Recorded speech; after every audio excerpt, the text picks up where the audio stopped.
Hello students, today our topic is relation. Then what is a relation? Relation is a subset of the Cartesian product. Relation क्या होता है? Subset होता है. किसका subset होता है? कार्टेशियन प्रोडक्ट का सबसेट होता है. तो रिलेशन क्या होता है? सबसेट होता है कार्टेशियन प्रोडक्ट का. And then what is a Cartesian product? Suppose that we have a two set A and set B, and the element of set A is 1, 2, and the element of set B is 3, 4. Then the Cartesian product between set A and set B is, and the Cartesian product between set A and set B is 1, 3, 1, 4, 2, 3, 2, 4. माना कि हमारे पास दो set है, एक set ए है और एक set B है. सेट ए में जो एलिमेंट है वो है आपके 1, 3 एंड सेट बी में जो एलिमेंट है वो है आपके 1, 4.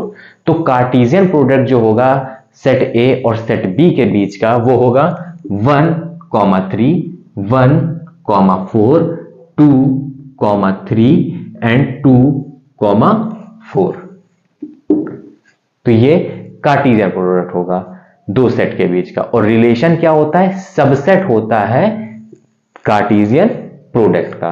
अगर आपसे पूछा जाए कि मैक्सिमम रिलेशन क्या होगा, तो maximum relation equal to cartesian product आप लिखिएगा. अगर आपसे क्वेश्चन में पूछ लिया जाए what is the maximum relation, then maximum relation equal to होता है कार्टेशियन प्रोडक्ट के. अब यहां पे बेटा आता है टाइप्स ऑफ रिलेशन. तो रिलेशन के टाइप्स कौन कौन से होते हैं? तो जो रिलेशन का पहला टाइप होता है, टाइप्स ऑफ रिलेशन में, टाइप्स ऑफ रिलेशन में जो रिलेशन का पहला टाइप होता है वो होता है बेटा रिफ्लेक्सिव रिलेशन. Reflexive relation. दूसरा टाइप जो होता है बेसिकली वो होता है आपका सिमेट्रिक रिलेशन. और तीसरा टाइप जो होता है वो होता है आपका ट्रांजिटिव रिलेशन. और एक होता है आपका एंटी सिमेट्रिक रिलेशन. और एक होता है आपका एसिमेट्रिक रिलेशन. तो रिलेशन के हमारे बेसिकली होते तो कई टाइप है, पर यहाँ पे हमने बेसिकली हमारे कितने टाइप होते हैं रिलेशन के? एक रिफ्लेक्सिव जो आपको अच्छे से याद रखना है, सिमेट्रिक अच्छे से याद रखना है, एसिमेट्रिक भी याद रखना है, ट्रांजिटिव भी याद रखना है और एंटी सिमेट्रिक भी याद रखना है. जो सबसे इंपॉर्टेंट है याद रखने वाले वो बेटा आपका रिफ्लेक्सिव, सिमेट्रिक और ट्रांजिटिव, ये सबसे ज्यादा इंपॉर्टेंट है.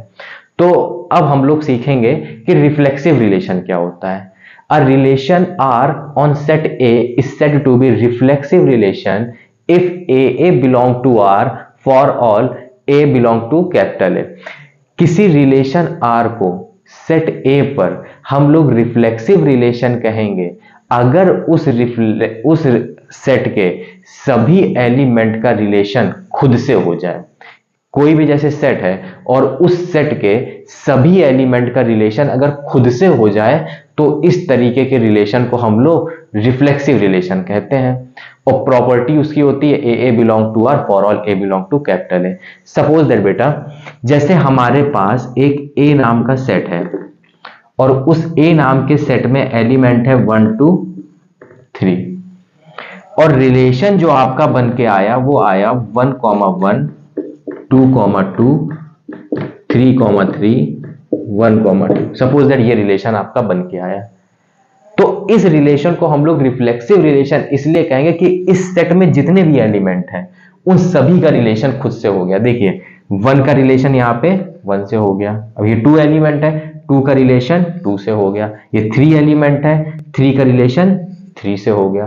तो यहां पे सेट के अंदर जितने एलिमेंट है, 1 है तो 1 का 1 से हो गया, 2 है तो 2 का 2 से हो गया, 3 है तो 3 का 3 से हो गया. तो सेट में जितने एलिमेंट है उन सभी का रिलेशन खुद से हो गया है. तो इस तरीके के रिलेशन को हम क्या कहेंगे? रिफ्लेक्सिव रिलेशन कहेंगे.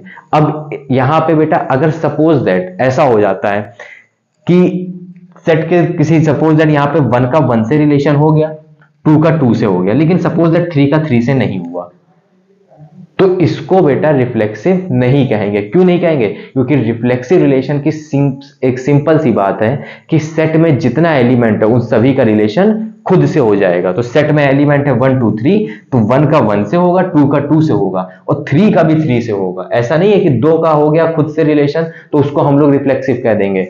सेट में जितना एलिमेंट होगा उन सभी का खुद से होना चाहिए, तो 3 का 3 से हो गया, तो इसको हम क्या कहेंगे बेटा? रिफ्लेक्सिव। और इसकी प्रॉपर्टी क्या होती है? प्रॉपर्टी रिफ्लेक्सिव रिलेशन की होती है बेटा, आप यहां पे लिखोगे this relation is reflexive relation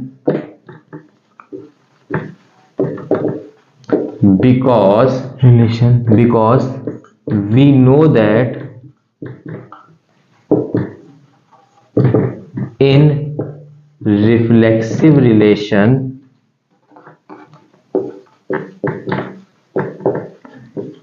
a belong to R for all a belong to capital A।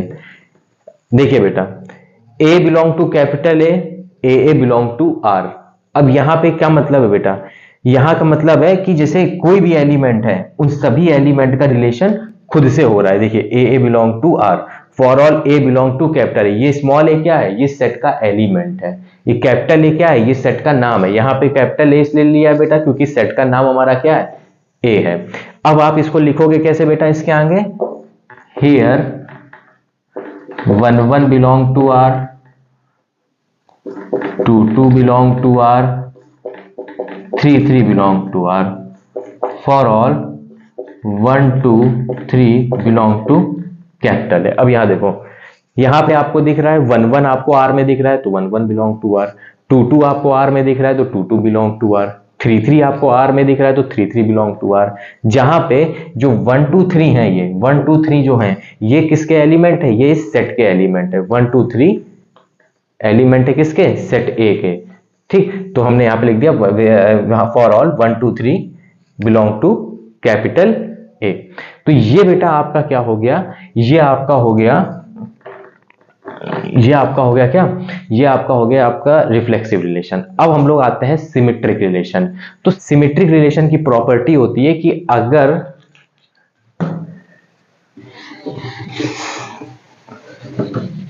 Symmetry की प्रॉपर्टी होती है कि अगर बेटा A का रिलेशन B के साथ है, देन B का रिलेशन A के साथ होना चाहिए फॉर ऑल AB जो होना चाहिए वो सेट के एलिमेंट होने चाहिए। ये सिमेट्रिक की प्रॉपर्टी है कि अगर A का रिलेशन B के साथ है तो B का रिलेशन A के साथ होना चाहिए for all AB belong to A। या आप इसको ऐसे लिख सकते हो, कि अगर AB बिलोंग टू R है then BA belong to R होना चाहिए for all AB belong to R। ये सिमेट्रिक रिलेशन की आपकी प्रॉपर्टी होती है। तो यहां पे बेटा देखिए, जैसे आपके सामने सपोज दैट एक सेट है A नाम का, उसमें एलिमेंट है आपके 1 2 3 और जो रिलेशन बन के आया वो आया आपका 1 2 2 1 1 3 3 1। और आपसे पूछा जाए क्या ये सिमेट्रिक रिलेशन है, तो हाँ बेटा ये सिमेट्रिक रिलेशन है। क्योंकि सिमेट्रिक रिलेशन में क्या होता है कि अगर A का रिलेशन B के साथ है तो B का A के साथ होना चाहिए। मतलब अगर AB किसी रिलेशन में आ रहे हैं तो BA भी रिलेशन में आना चाहिए। जैसे सपोज दैट बेटा यहाँ पे 1 2 अगर रिलेशन में आ रहा है तो मान लीजिए A की वैल्यू है 1 और B की वैल्यू है 2, तो 1 2 अगर आ रहा है तो आप देख सकते हो BA, क्योंकि B की वैल्यू थी 2 और A की वैल्यू थी 1, तो 1 2 आ रहा है तो 2 1 भी आ रहा है। जस्ट अपोजिट मिरर इमेज आ रही है, जस्ट अपोजिट। देखिए 1 2 आ रहा है तो 2 1 भी आ रहा है, 1 3 आ रहा है तो 3 1 भी आ रहा है। अगर सपोज दैट ऐसा होता बेटा कि 1 2 आता 2 1 आता पर 1 3 आता और 3 1 नहीं आता, तो हम इसको सिमेट्रिक नहीं कहते। सिमेट्रिक तभी कहेंगे अगर A का B के साथ है तो B का A के साथ होना चाहिए। अगर आपको रिलेशन में 1 2 दिख रहा है तो 2 1 भी दिखना चाहिए, 1 3 दिख रहा है तो 3 1 भी दिखना चाहिए, 1 4 दिख रहा है तो 4 1 भी दिखना चाहिए, 2 5 दिख रहा है तो 5 टू भी दिखना चाहिए। जो भी आपको रिलेशन आपको दिख रहा है, जो भी पेयर दिख रहा है, उसका जस्ट अपोजिट पेयर भी आपको दिखना चाहिए। तब हम इस रिलेशन को क्या कहेंगे? सिमेट्रिक रिलेशन कहेंगे। तो आप बेटा यहां पे लिखोगे इस वाले में, this relation is symmetric relation because 1, 2 belong to R, then 2, 1 belong to R। ठीक है, 1, 3 belong to R, then 3, 1 belong to R, for all 1, 2, 3 belong to capital है। 1, 2 हमको हमारे रिलेशन में दिख रहा है, देन 2, 1 भी हमको हमारे रिलेशन में दिख रहा है, 1, 3 हमको हमारे रिलेशन में दिख रहा है, तो 3, 1 भी हमको हमारे रिलेशन में दिख रहा है। जहां पे जो 1, 2, 3 हैं, ये सब किसके हैं? इस ए नाम के सेट के एलिमेंट है, सभी हैं, इसलिए यहां पे क्या लगा है? For all. तो ये हमारा किस तरीके का रिलेशन हुआ? Symmetric relation. अब हमारा जो आता है नेक्स्ट रिलेशन, वो आता है बेटा ट्रांजिटिव रिलेशन। तो ट्रांजिटिव रिलेशन का मतलब क्या है? यहां पे ट्रांजिटिव रिलेशन होता है, जैसे ये एक है ट्रांजिटिव। ट्रांजिटिव से पहले हमने यहां पे एसिमेट्रिक लिखा है, तो पहले हम लोग एसिमेट्रिक देख लेते हैं। तो एसिमेट्रिक रिलेशन क्या होता है बेटा? कि किसी रिलेशन को हम लोग एसिमेट्रिक रिलेशन कहेंगे अगर ए का रिलेशन बी के साथ है तो बी का ए के साथ नहीं होना चाहिए। मतलब अगर मैंने आपको इससे सिमेट्रिक में क्या बताया था कि ए का बी के साथ है तो बी का ए के साथ भी होना चाहिए, तो वो क्या कहलाता था? सिमेट्रिक। लेकिन ट्रांजिटिव में लेकिन एसिमेट्रिक में क्या है बेटा? Just opposite. अगर ए का बी के साथ है तो बी का ए के साथ नहीं होना चाहिए। तो जैसे इसमें क्या होता है बेटा? इसमें है किस एसिमेट्रिक में A B belong to R, then B A not belong to R, B A not belong to R, for all A B belong to capital है। तो ये कौन सा रिलेशन की प्रॉपर्टी है? ये है असिमेट्रिक रिलेशन की प्रॉपर्टी, जिसमें आपको बताया जाता है कि अगर जैसे कि बेटा कि अगर ए का रिलेशन बी के साथ है तो बी का ए के साथ नहीं होना चाहिए।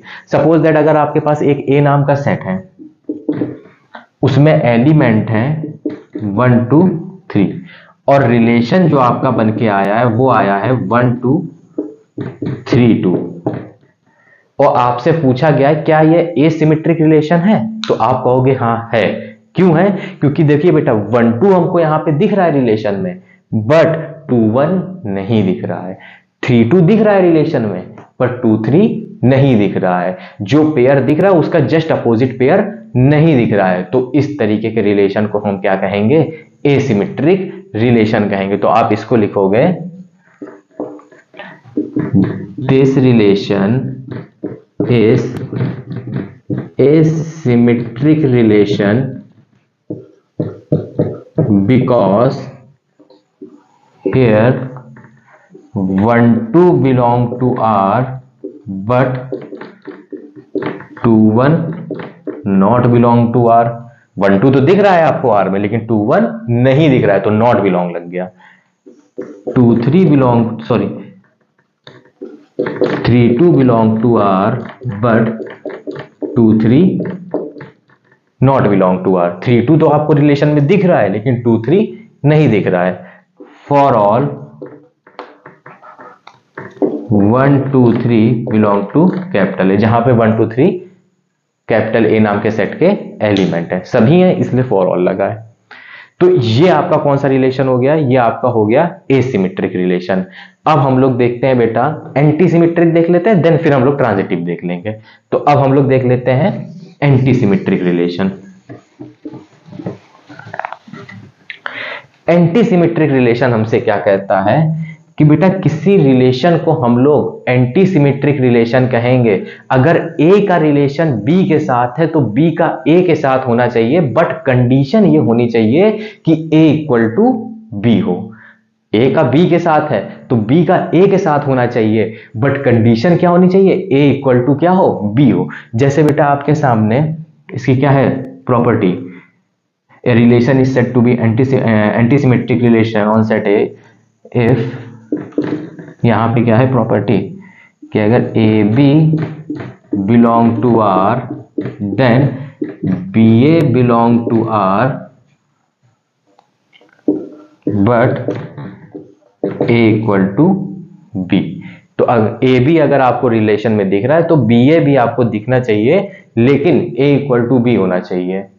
तो अब यहां पे कैसे बेटा, देखिए जैसे सपोज दैट एक सेट है आपके पास ए और उसमें एलिमेंट है जो उस सेट में वो है आपका सब वही 1 2 3, और जो आपके पास रिलेशन बन के आया है वो आया है रिलेशन बन के, एक आ गया आपके पास 1 1, एक आ गया आपके पास 2 2, एक आ गया आपके पास 2 3।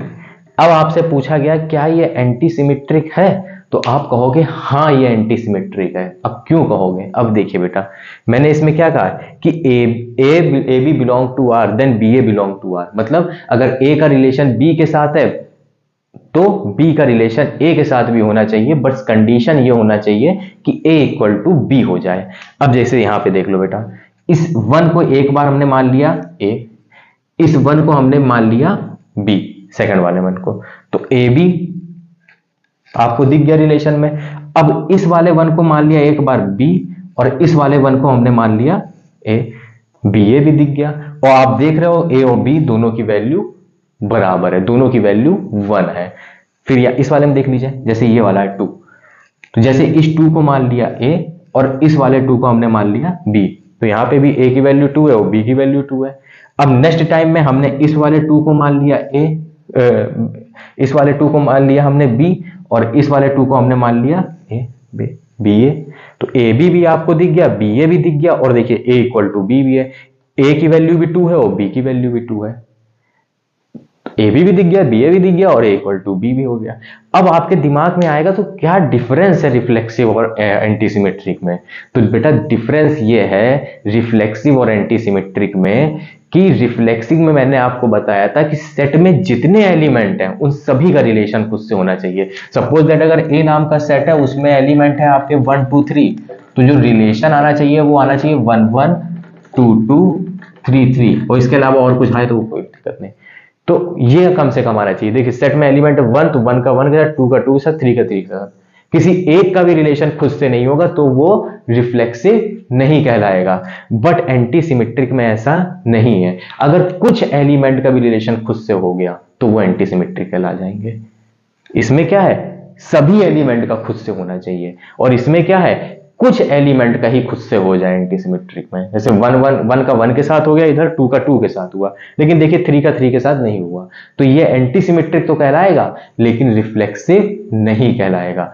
तो ये बात अब आपको ध्यान देनी है, एंटीसिमेट्रिक और रिफ्लेक्सिव में क्या अंतर है। और दूसरा जो ध्यान देना है एंटीसिमेट्रिक में कि अगर ए का रिलेशन बी के साथ है तो बी का ए के साथ होना चाहिए और ए इक्वल टू बी होना चाहिए। अब यहां देखिए ए इक्वल टू बी है, यहां ए इक्वल टू बी है, और यहां देखिए 2 का 3 के साथ है, लेकिन देखिए आपको 3 का 2 के साथ नहीं दिख रहा है, और ए इक्वल टू बी भी नहीं है, कोई दिक्कत नहीं। लेकिन इतना याद रखिए कि ए का अगर बी के साथ है तो बी का ए के साथ हो और ए इक्वल टू बी हो, तभी जो होगा वो क्या कहलाएगा, आपका एंटी सिमेट्रिक कहलाएगा। अब जो हमारा नेक्स्ट रिलेशन है लास्ट, वो है transitive.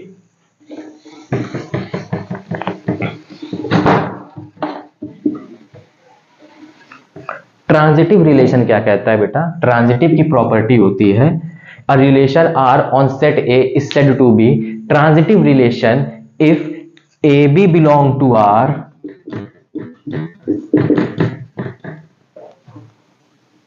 and BC belong to R, then AC belong to R for all ABC belong to capital A।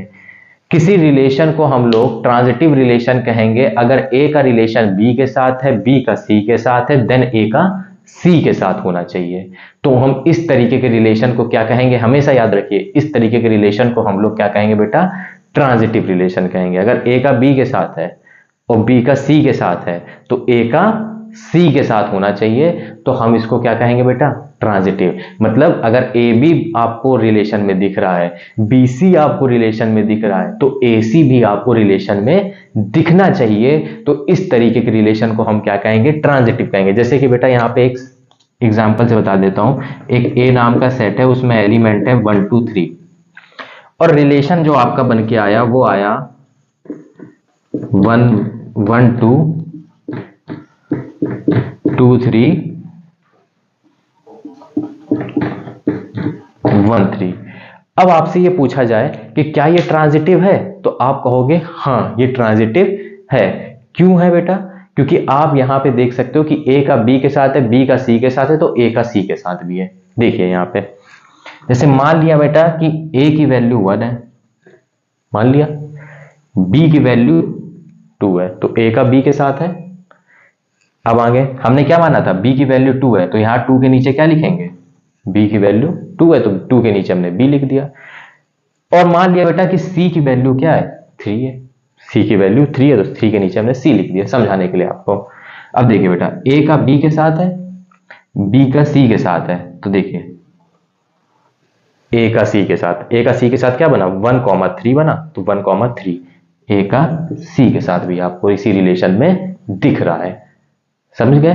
तो इसको हम क्या कहेंगे, ट्रांजिटिव रिलेशन। देखिए 1 का 2 के साथ है, मान लिया ए की वैल्यू 1 है, बी की वैल्यू 2 है, 2 का 3 के साथ है, बी की वैल्यू हमने यहाँ 2 मानी, इसलिए बी की वैल्यू हमने यहाँ 2 रखी, इसलिए यहाँ 2 की वैल्यू में हमने यहाँ पे बी रखा, और 3 की वैल्यू भी मैंने कुछ मानी नहीं, तो इसके लिए हमने इसको यहाँ पे सी रख दिया। तो ए का बी के साथ, बी का सी के साथ, तो ए का सी क्या बना 1,3 बना, 1,3 भी है। तो अगर इस तरीके का रिलेशन है तो हम उसमें क्या कहेंगे, ट्रांजिटिव कहेंगे। और याद रखिएगा अगर ऐसा कोई पेयर आ रहा है कि ए का बी के साथ है, बी का सी के साथ है, तो याद रखिएगा हर एक पेयर में फिर उसमें ए का सी के साथ होना चाहिए। ठीक है? जैसे कि अगर सपोज दैट बेटा ये चीज बहुत अच्छे से समझिएगा, ट्रांजिटिव रिलेशन में कई चीज लोग कंफ्यूज करते हैं, इसीलिए इस प्रॉपर्टी को बड़ा अच्छे से याद रखना। तो इस तरीके के रिलेशन को हम लोग क्या कहेंगे, ट्रांजिटिव। इसको लिखोगे क्या, कैसे, दिस रिलेशन इज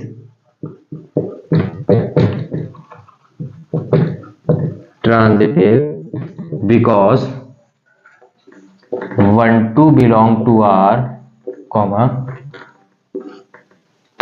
एंड लिख दो, and 2 3 belong to R, then 1 3 belong to R, for all 1 2 3 belong to capital है।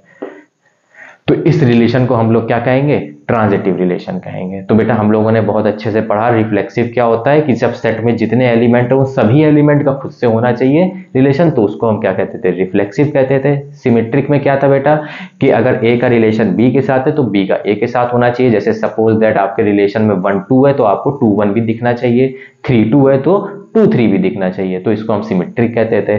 फिर हमने देखा कि एसिमेट्रिक क्या होता था, एसिमेट्रिक का मतलब है ए का रिलेशन बी के साथ है तो बी का रिलेशन ए के साथ नहीं होना चाहिए। सपोज दैट आपके रिलेशन में 1 2 है तो आपको 2 1 नहीं दिखना चाहिए। सपोज दैट आपके सेट में 2 3 है, सॉरी रिलेशन में आपके 2 3 है तो आपको 3 2 नहीं दिखना चाहिए, 4 5 है तो 5 4 नहीं दिखना चाहिए। इसको हम क्या कहते थे बेटा, इसको हम कहते थे एसिमेट्रिक रिलेशन। फिर हमने देखा एंटी सिमेट्रिक क्या होता है, एंटी सिमेट्रिक रिलेशन उस रिलेशन को कहते हैं जहां पे ए का रिलेशन बी के साथ है, बी का ए के साथ है, लेकिन ए इक्वल टू बी होना चाहिए। इनडायरेक्टली वे में आप याद रख लीजिएगा कि सेट में जब जितने भी एलिमेंट है उनमें से अगर कुछ एलिमेंट का भी रिलेशन खुद से हो जाता है और किसी की भी मिरर इमेज नहीं बनती है, तो हम उस रिलेशन को क्या कह देंगे, एंटी सिमेट्रिक रिलेशन कह देंगे। जैसे कि एक रिलेशन आर है, उसमें एलिमेंट है 1 1, उसमें पेयर है आपके 1 1 2 2 और 1 3, ठीक। और सेट है एक ए नाम का जिसमें एलिमेंट है 1 2 3, 1 2 3। यहाँ 1 का देखिए आप रिलेशन 1 दिख रहा है, 1 का 1 के साथ दिख रहा है, 2 का 2 के साथ दिख रहा है, और 1 3 है, उसकी मिरर इमेज नहीं बननी चाहिए, मतलब 3 1 नहीं दिखना चाहिए। तो इस तरीके के रिलेशन को हम लोग क्या कह देंगे, आपके एंटी सिमेट्रिक रिलेशन कह देंगे। लास्ट हमारा रिलेशन कौन सा है, लास्ट है हमारा ट्रांजिटिव रिलेशन। ट्रांजिटिव रिलेशन क्या कहता है कि अगर ए का रिलेशन बी के साथ है, बी का सी के साथ है, तो ए का सी के साथ होना चाहिए। सपोज दैट एक आपके पास सेट है ए नाम का, उसमें एलिमेंट है 1 2 3 और रिलेशन बन के आया 1 2 2,3। तो बेटा अगर 1,2 है और 2,3 है तो आपको 1,3 भी दिखना चाहिए। अगर दिख रहा है तो इसका मतलब यह है बेटा कि ये ट्रांजिटिव है। तो यहां से हमारा आज टाइप्स ऑफ रिलेशन खत्म हुआ। अब हम लोग आपको मिलेंगे नेक्स्ट लेक्चर में। Thank you.